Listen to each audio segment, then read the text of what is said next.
राजनीति में कई मौकों पर चाचा और भतीजे के बीच कुर्सी के लिए जंग दिखी है, पर शायद पहली बार ऐसा होगा जब बुआ की कुर्सी पर भतीजे के बैठने की बात हो रही है। क्या पश्चिम बंगाल में चीफ मिनिस्टर बदलने वाला है?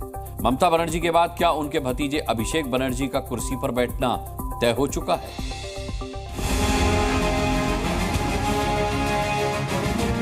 क्या बंगाल में डैमेज कंट्रोल के लिए भतीजे को सीएम कुर्सी पर बिठाएंगी ममता? इस सवाल का जवाब समझने के लिए ममता की पार्टी के नेता कुणाल घोष का सोशल मीडिया पोस्ट देखिए। कुणाल घोष ने लिखा है कि मैं खुद राजनीति में सक्रिय रहूं या नहीं, इस उभरते सितारे पर मेरी कड़ी नजर रहेगी।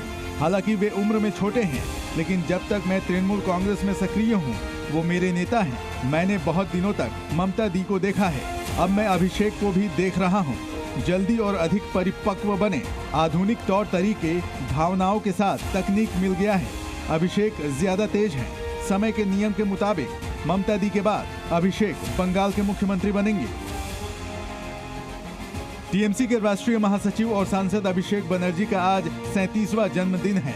उनके जन्मदिन से ठीक एक दिन पहले टीएमसी नेता कुणाल घोष ने ये फेसबुक पोस्ट किया और इस पोस्ट से ऐसा लग रहा है मानो डायमंड हार्बर के सांसद पश्चिम बंगाल के अगले मुख्यमंत्री हो सकते हैं।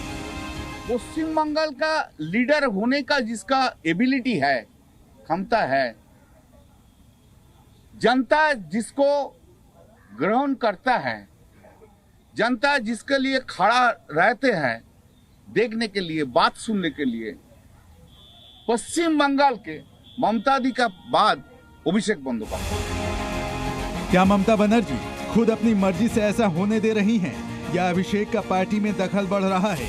इसे लेकर दो थ्योरी चल रही है।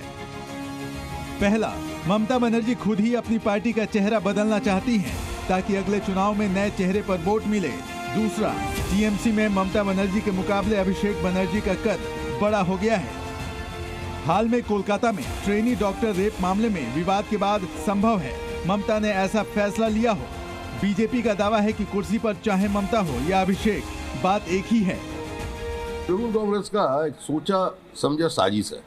जब पश्चिम बंगाल की जनता किसी भी हालत से तृणमूल से मुक्ति चाहता है, उसी समय तृणमूल कांग्रेस ऐसा स्टेटमेंट प्लांट करके पूरा चर्चा का जो अभिमुख है उसको दूसरा तरफ ले जाना चाहता है। इसी के कारण ये बयानबाजी चल रहे हैं और पश्चिम बंगाल की जनता अभिषेक बनर्जी और ममता बनर्जी को कोई अलग नहीं समझती। हालांकि बंगाल में ये बदलाव कब तक होगा ये क्लियर नहीं है। टीएमसी नेता कुणाल घोष के इस पोस्ट के बाद ये अटकलें तेज हुई हैं। टीएमसी में पहली बार ममता के बराबर किसी दूसरे को खड़ा किया जा रहा है और संभव है कि इसके बाद ममता बनर्जी अब संरक्षक या मार्गदर्शक मंडल जैसी भूमिका में आ जाएंगी। ब्यूरो रिपोर्ट, जी मीडिया। जी न्यूज़।